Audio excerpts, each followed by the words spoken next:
Iba por la calle Florida para comprar libros y casi los tiro al suelo porque caminaba como loca. Él salió, yo no me di cuenta y entonces le digo, ay, perdón, yo lo escuché a usted cuando era chica. Entonces él se ríe, por la voz se daba cuenta y me dice, claro, usted ahora es grande, ¿en qué trabaja? Yo digo, no, yo estoy en el secundario, estoy en 4º año. Y me dice, ¿qué va a estudiar? Le digo, literatura, me interesa.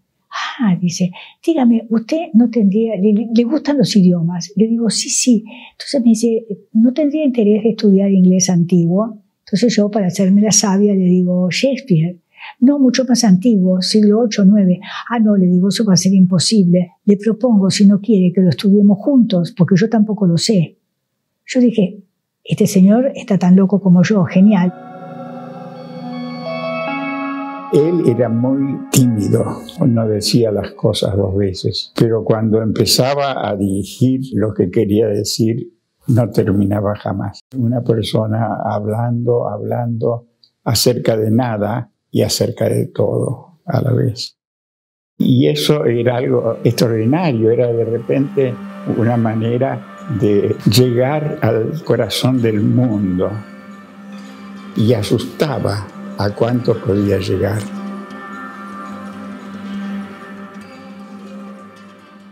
¿Sabe cuándo yo me enamoré de usted? Le digo, no tengo idea. Fue cuando usted me dijo que Europa tenía lo que se merecía, porque Europa había traicionado. Tenía el panteón griego, los dioses se amaban, se odiaban, tenían amores mortales. Los fieles rezaban de pie y tenían la razón. Todo eso lo dejan para abrazar una fe que no tiene nada que ver con ellos. Una fe que habla por parábolas, por metáforas, cuyo primer mandamiento dice, no tendrás otro Dios más que a mí, cosa que es vista por los gobiernos civiles, unen Iglesia y Estado y tenemos las tiranías que tenemos. Entonces él me dijo, usted no puede haber leído a Nietzsche. Yo no tenía la más remota idea quién era Nietzsche. Le dije, no, ¿quién es? Bueno, pues es un filósofo, pues usted acaba de decirme en precisas y contadas palabras lo que Nietzsche necesita un volumen para explicar.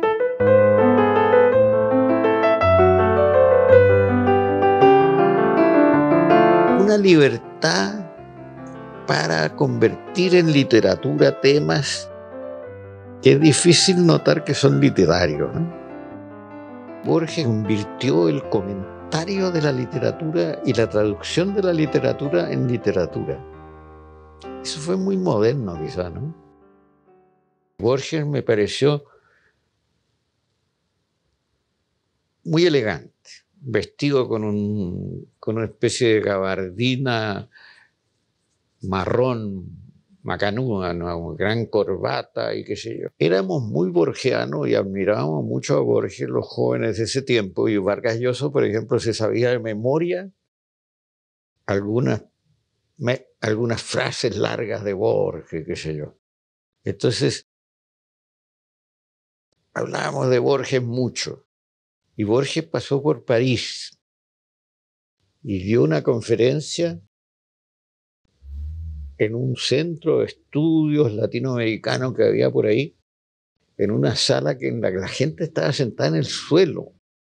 Yo me acuerdo que yo me senté en el suelo, no había dónde sentarse, y era un delirio por Borges. Y después yo conocí a un tipo que era de ultra izquierda, en una época en que Borges había declarado que él era conservador. Julio Cortázar. Y yo fui a la casa de Julio Cortázar con Vargas Llosa, en París por el año, no sé yo, años 60 y tanto. Y llegué al salón de Julio Cortázar y había una foto de gran formato de Jorge Luis Borges. Y yo supe que Julio Cortázar lo había ido a ver y se habían abrazado. O sea, estaba por encima de la literatura y de la teoría política la cosa. Y Borges me contó, mire, me dijo, cuando yo era joven, ¿cómo decían ellos? Compadres, creo que decían. Iban a Palermo y se bailaba tango en la calle. Pero si uno de esos personajes sacaba a bailar a la mujer de otro, podían salir los cuchillos ahí a relucir. Entonces, para evitar eso y para poder bailar, bailaban entre hombres. Se sacaban a bailar entre ellos. Y yo recuerdo a los compadritos en Palermo bailando entre ellos. Eso me lo dijo Borges. Uno de esos días me pidió que le llevara bajo la cúpula del Palace, que ha sido reformada ahora, pero que contiene algunos de los elementos que él consideraba esenciales para contemplar lo que para él era el color amarillo. El único color que llegaba a ver, decía, era el color amarillo. Y de donde mejor lo veía era sentado bajo la cúpula del Hotel Palace. Era un coche que conducía mi mujer, detrás íbamos Fernando, mi hija y yo, y delante iba él, agarrado al salpicadero y cantando. Recuerdo pasar por la calle Almagro, que es una calle muy bonita, y yo le decía, ahora vamos por la calle Almagro, y me alentaba a decirle por dónde íbamos. Era muy respetuoso con las personas y era un conversador. Era quizá el más natural de los escritores con los que yo tomé contacto.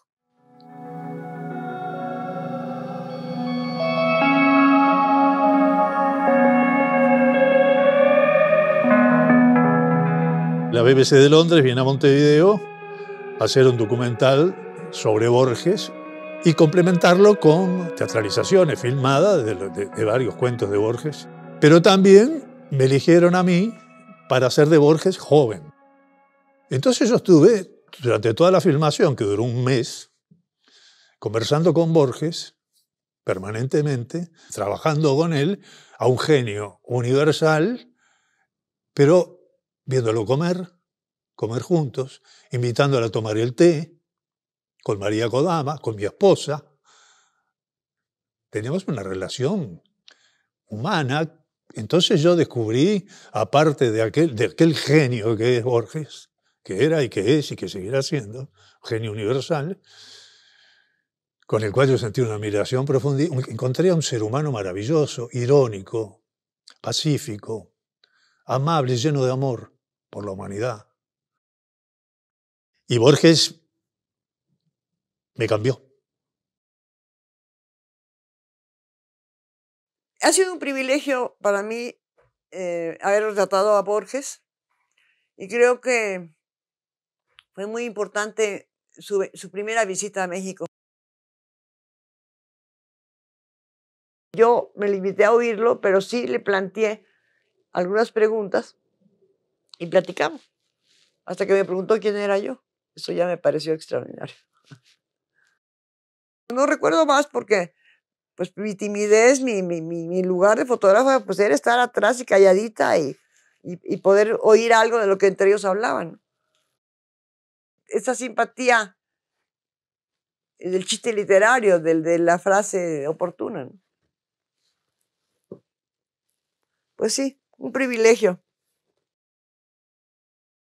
Borges vino muy tarde a México. La primera vez que vino fue en 73. Estamos hablando de la época en que Borges tenía ya 74 años. Detrás de la invitación estaba Octavio Paz, que era amigo de Borges, como puedan haber sido amigos dos monstruos de esa naturaleza. Digamos que cenaban juntos y hablaban mucho. Uno lee las crónicas y a Borges le sucedían cosas curiosas, además de la admiración irrestricta de todos los escritores mexicanos que estuvieron con él. Le sucedían cosas curiosas como que la gente se le acercaba casi a tocarlo. Borges tenía una especie de aura de santidad muy extraño. Uno quería, como si fuera contagioso el genio, la gente se le acercaba y quería estar con él. Era naturalmente simpático, cosa que no se puede decir, ni mucho menos, de todos los escritores, y con él sí, y la gente le pedía autógrafos, y Borges de repente decía, pero es que usted no se da cuenta de que soy ciego, ¿cómo quiere que yo firme? Dice así: arribo ahora al inefable centro de mi relato. Empieza aquí mi desesperación de escritor. Cuando Borges vino en 1978, Yo ya había egresado de la universidad hacía 4 años. Me acuerdo que se presentó en la Biblioteca Nacional. Yo era una joven madre, muy atareada porque también fui siempre una persona que trabajaba. Y recuerdo que no fui a esa presentación, algo que lamento. Pero recuerdo que me contaron mis amigos que eran multitudes tratando de ingresar a la Biblioteca Nacional, que la directora salió a decir que ya no había más cupo, abrió sus brazos y la gente se pasaba por debajo de los brazos de la directora porque no se lo querían perder. El primer acercamiento con Borges fue muy curioso porque yo estaba de subdirector de la Biblioteca Nacional en Bogotá, en la calle 24. Y nos anunciaron que Borges venía a Colombia a través de la Embajada Argentina. Y entonces, con muy poco tiempo, decidimos improvisar una suerte de diálogo con él en la Biblioteca Nacional. Y entonces llegó Borges y era tal la intensidad o avidez de la gente que estaba en la calle para entrar que empujaron de tal forma la puerta que la tumbaron. Un buen comienzo.